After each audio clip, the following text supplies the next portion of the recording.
ఆకాశము ఆయన నీతిని తెలియజేయుచున్నది, సమస్త జనములకు ఆయన మహిమ కనబడుచున్నది. కీర్తనల గ్రంథం 97వ అధ్యాయం 6వ వచనం.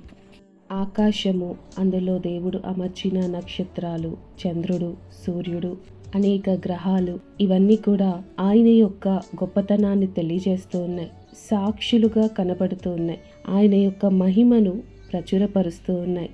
ఆయన ఎంత న్యాయవంతుడు, ఆయన పరిపాలనలో నీతి ఉందని ఈ సృష్టి నిశ్శబ్దంగా ప్రకటిస్తూ ఉంది.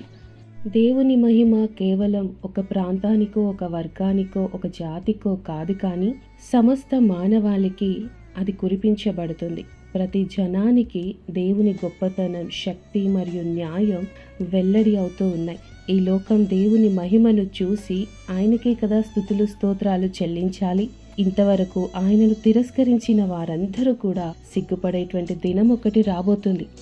ఈ భూమి ఆకాశములు దేవుని యొక్క గొప్పతనాన్ని, దేవుని యొక్క శక్తిని, ఆయన మహిమను ప్రచురపరుస్తూ మనందరికీ కూడా సాక్షులుగా ప్రభువుని కనపరుస్తూ ఉన్నాయి.